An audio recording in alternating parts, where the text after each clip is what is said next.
The year was 2017, and an excited Meghan Markle and Prince Harry were announcing their relationship to the world. And you know what?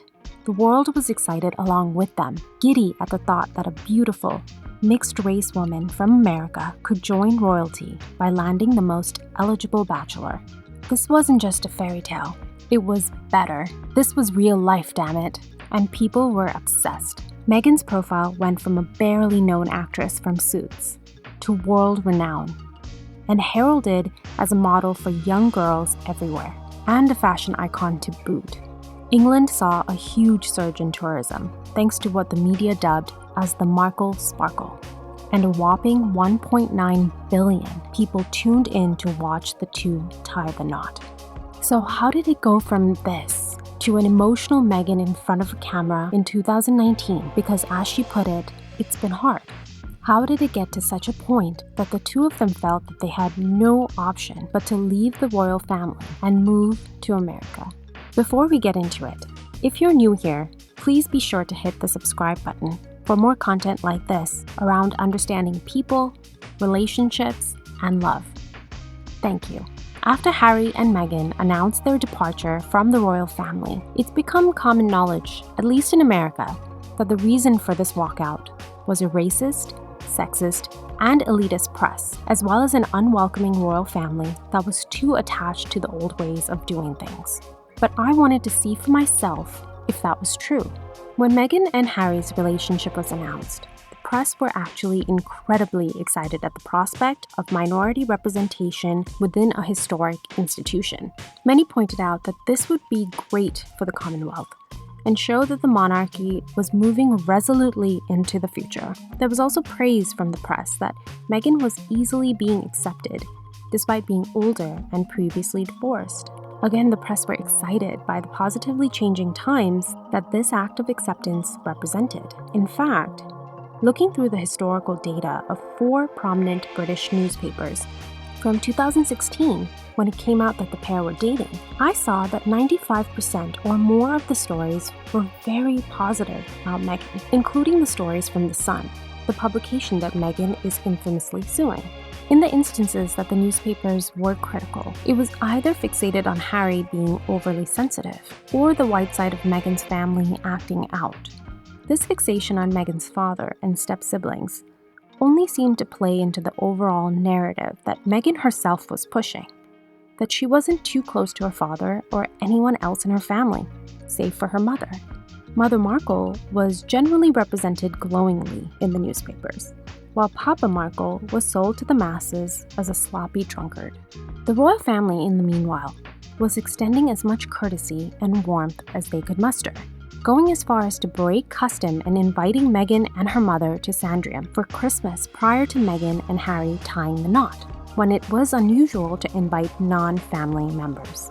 Even Kate had to wait till she was married to William before getting this honor, and her family has never received an invitation like Doria Markle did.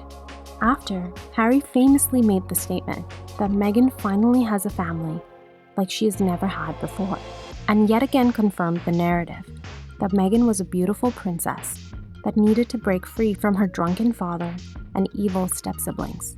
The press actually often put down her father and sister's attempts at contacting Meghan, calling them losers and asking them to leave Meghan alone. The press were being protective of her, finding her quite charming, stylish, and excusing all the times she broke protocol as justified and endearing.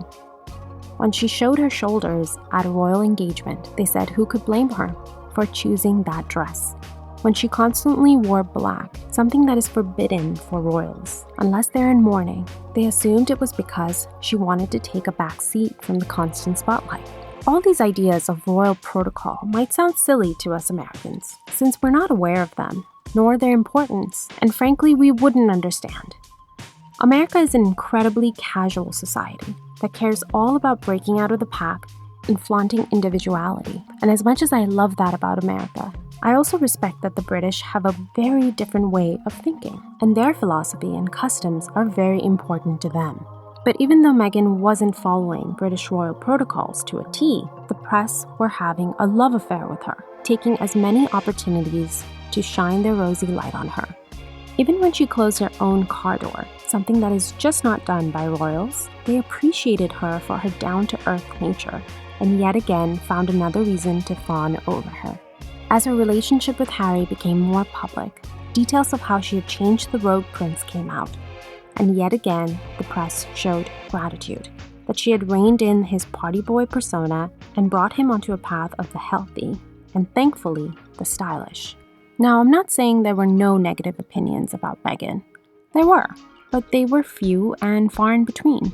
I reviewed the articles and found approximately 7% negative stories about Meghan between 2016 and 2017. But in 2018, the year Meghan married Harry, stories about her past started to come out. Now, negative stories come out about everyone, so the press treated them like they were outliers. Initially, everyone already knew that Meghan was previously married. Then it came out that the way she had initiated the breakup was to mail the rings back to her then husband. Her childhood longtime friend came out and explained how Meghan's desire to be high-flying and use and discard people ended their 30-plus year friendship. After months, years of being misrepresented as a terrible family, Meghan's father and siblings fought back, explaining that they had been close with Meghan and helped her, supported her. Her father paid for her college and supported her while she was a struggling actress pushing 30, something Meghan has always denied. Her uncle helped her land her first job with the UN, and yet none of them received invites, save for her father and mother. But her father was unable to attend because of his deteriorating health. So as it turned out, no one from Meghan's childhood, apart from her mother, was at her wedding, making people wonder if it were true that Meghan used and discarded people. British TV host Lizzie Cundy shared that Meghan befriended her and asked her to set her up with a famous, wealthy British man, and then ghosted her after she met Harry. Piers Morgan talked about his friendship with Meghan, how she messaged him on Instagram and then ghosted him too. A pattern was starting to emerge, but it only got worse when all the stories of Meghan's difficult behavior started to come out. Like when Meghan received the honor to be married in St. George's Chapel, the 500-year-old chapel steeped in royal history, the Queen's Chapel, where she prays. Well, Meghan felt that it smelled musty, so she asked people to go around with air fresheners before her wedding. Or when she asked for a tiara for her wedding that had already been promised to Princess Eugenie. Turns out, Eugenie had to delay her wedding since Harry was the more senior royal and had precedence. Knowing all that, Meghan still insisted that she be allowed to wear that particular tiara. The Queen's staff had to slap down both requests as inappropriate, while Harry announced that what Meghan wants, Meghan gets. There are also reports of Meghan mistreating both her own and Kate Middleton's staff, to the point that Kate had to intervene and stop her. Meghan is also known to have yelled at the chef for her wedding and called him a liar. Unsurprisingly, Meghan has seen high turnover in her staff, bodyguards, and once their child was born, nannies.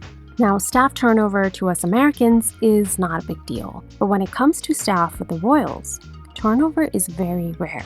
Generally, the British consider it a great honor to be in royal service and are usually in their posts for decades. But the fact that Meghan's office had a revolving door due to her difficult behavior, the pattern becomes even clearer.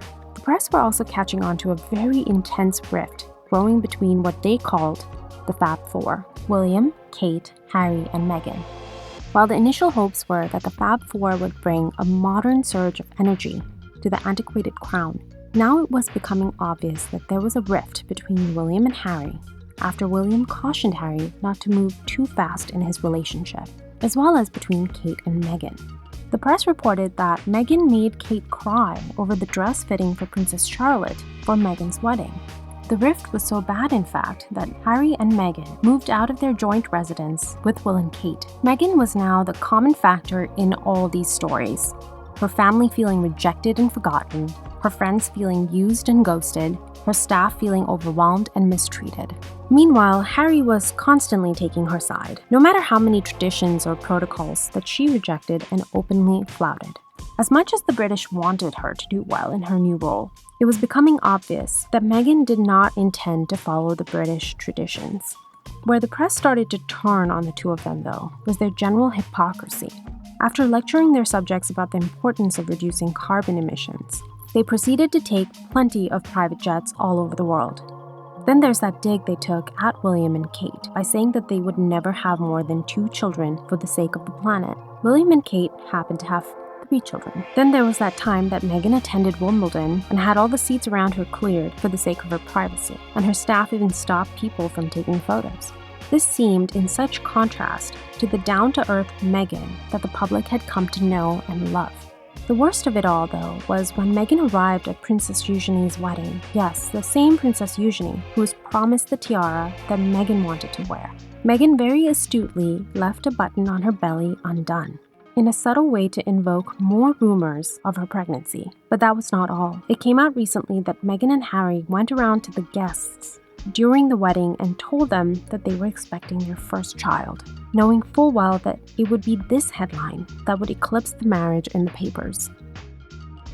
I have to admit that I was very shocked to find out all these details. Before I looked into this, I actually had no idea why Meghan was being so scrutinized. I don't believe that Meghan was the victim of a sexist, racist press determined to run her out of town, though her many Hollywood friends seem to think so, coming out in her support, feeling extremely sorry for her as she talks about how hard it's been during the ITV documentary. I think Meghan is very good at weaponizing vulnerability and emotion, painting a hard-to-fight picture of her being the victim of a generally dictatorial institution like the Crown, and the fiendish newspapers who are still blamed for victimizing and killing Princess Diana, something that is still fresh in many people's minds. But I think that's all unfair. I think the press was more than kind to her and tried to ignore all those bad signs that maybe she's not what she says she is. They wanted her and Harry to make it. The thing is that Meghan is very careful about her image. I think she's very calculated in every dress she picks out, every rule she follows, and every toe she puts out of line. And I think she handles even the slightest criticism very poorly, even if it's as light as William cautioning his younger brother to not rush into a marriage. In this case, like many others in her past, Meghan's tactic is to cut people out of her life. This is why both she and Harry have become incredibly isolated, with both of their friends and family feeling like they've been ejected from the Sussex royal circle. I agree with her friends and Piers Morgan. She's a social climber that very astutely put herself in Harry's orbit, just like she very easily cut her last husband loose when she no longer needed him. But we still haven't answered the question, why leave the royal family? Being a royal is not like being a celebrity. The royal spotlight is shared, something you jump into when needed and out of to make room for the rest of the family. There is no room to compete with each other or outshine each other, since above all, the goal of the royals is to serve their people, and each person has to play their part. The duties of being royal are not easy. There are restrictions, rules, limitations. Royals have to be above commercialization, above earning money, above political leanings and opinions. They are the representation of an ideal. I think Meghan is way too competitive to let go of the spotlight, as we saw with her decision to reveal her pregnancy at someone else's wedding. Meghan wanted to be a celebrity, not a duty-bound royal. I don't think Meghan had it in her to play second fiddle to William and Kate, who, after all, were going to be future monarchs. Meghan also realized that she couldn't control the British media, no matter how much she sued them. Meanwhile, in America, Meghan enjoyed all the favorable media possible. There, Meghan was being lauded as a boundary-breaking heroine. All of her charm, her beauty was all being taken in, while her rough edges, like her pushiness, being applauded as hustle and grit. And in America, she could monetize her celebrity and her royal title from their eager patenting for everything related to their royal Sussex titles, for t-shirts, sweatshirts, as well as Prince Harry cornering Bob Iger, Disney CEO, at a red carpet event to convince him to give Meghan voiceover work. It was obvious that Meghan and Harry wanted to make money off the backs of their royal titles. This is what bothers the British the most. But of course, Americans feel like what's wrong with wanting financial freedom from a government-funded lifestyle? Another difference in cultural perspective that suits Meghan's move to America. So why would Meghan want to keep suffering the scrutiny of a press that no longer loved her, no longer agreed to perpetuate the image that she wanted? the image of a down-to-earth princess that helps everyone around her, that cares so deeply, that just wants to change the world for the better. And boy, is the American media puckered up and ready to play ball with this astute media princess.